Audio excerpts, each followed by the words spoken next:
Buenas tardes, hoy le vamos a hablar del análisis clínico. Mi grupo está conformado por David Peroso, Valentina Ospina, Juan Sebastián Castañeda y quien les habla Adriana Lisset. ¿Qué es un análisis clínico? Un análisis clínico es aquel resultado que obtenemos de un razonamiento clínico, el cual nos ayuda a identificar ciertas diferencias u limitaciones, incluso funciones del mismo. Magnitudes a tomar en un ciclista. La primera es peso, la segunda es talla o estatura, la tercera es distancia y la cuarta es aceleración o presión, ritmo cardíaco y temperatura. El análisis es en el eje Y se encuentra el movimiento en rodilla en forma de horizontal ascendente. Los vectores de los músculos de los glúteos son diagonal de forma ascendente, horizontal anteposterior y vertical ascendente. Vector de los músculos isquiotibiales y gemelos. El centro de masa lo encontramos un poquito más adelante de la articulación coxofemoral.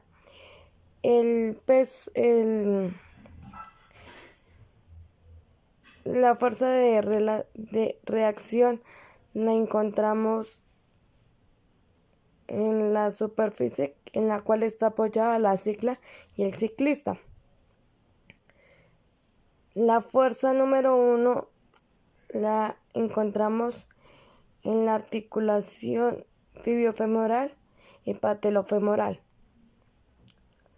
Y la fuerza de 2 la encontramos sobre el manubrio, que sería el sostenimiento de la articulación húmero-cubital y la húmero radial y la radiocubital superior. Las articulaciones que vamos a analizar acá en este momento en la imagen en la articulación coxofemoral, patelofemoral, femorotibial, húmero-cubital, la húmero-radial y la radiocubital superior. Y el vector de los músculos lumbares se encuentran de forma diagonal descendente. Osteocinemática: fémur, cóndilo del fémur, tibia, cóndilo medial del fémur. Astrocinemática: coxofemoral, funciona flexión, extensión, abducción y aducción. Patelofemoral: deslizamiento de la cara posterior de la patela sobre la carilla patelar del fémur. Tibia femoral: flexión, extensión, rotación lateral y medial. Femorotibial: extensión, flexión, rotación medial, rotación lateral. Tibio peronea astragalina: flexoextensión, flexoplantar y flexión dorsal. Algunos rangos de movimiento es el coxofemoral a 45 grados, patelofemoral 0 a 30 grados, tibiofemoral 120 a 160 grados, femorotibial 6 grados, tibio peronea astragalina 0 a 10 grados.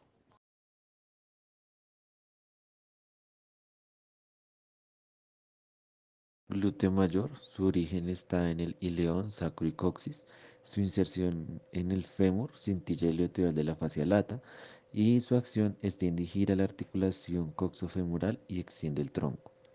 El bíceps femoral: su origen está en la cabeza larga, tuberosidad del isquion, impresión inferomedial, ligamento sacrotuberoso.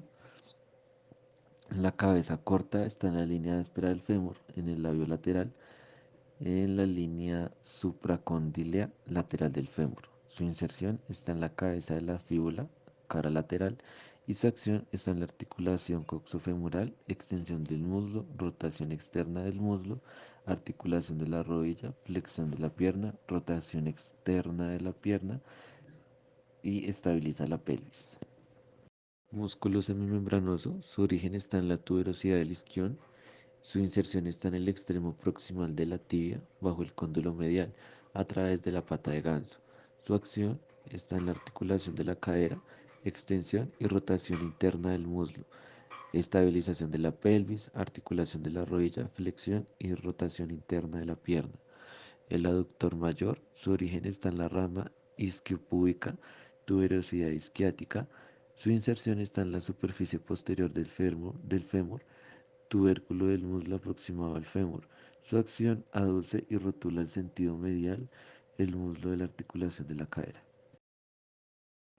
Músculo dorsal ancho. Su origen está en la porción vertebral, procesos espinosos de las vértebras T7 y T12, en la fascia toracolumbar, porción ilíaca, tercio posterior de la cresta ilíaca, porción costal, costilla 9 a 12, porción escapular, ángulo inferior de la escápula. Su inserción está en el surco intertubercular del húmero, entre los músculos pectoral mayor y redondo mayor. Su acción está en la articulación del hombro, rotación interna, aducción y extensión de brazo. Inspiración accesorio. Músculo tríceps. Su origen está en la cabeza larga, tubérculo infraglenoideo de la escápula, cabeza medial, cara posterior del húmero, bajo del surco para el nervio radial, cabeza lateral, cara posterior del húmero, encima del surco para el nervio radial. Su inserción está en el cráneo de la ulna y fascia del antebrazo. Su acción está en la articulación del codo, extensión del antebrazo y articulación del hombro, extensión y aducción del brazo, cabeza larga. Gemelos. Su origen se da en la espina ciática y su inserción se da en la cara media del trocánter mayor del fémur. Su acción es la articulación de la cadera, rotación lateral y abducción. Los planos y ejes de la rodilla, podemos observar que el ciclista está sosteniéndose en la sigla, está en un plano transversal y en un eje transversal.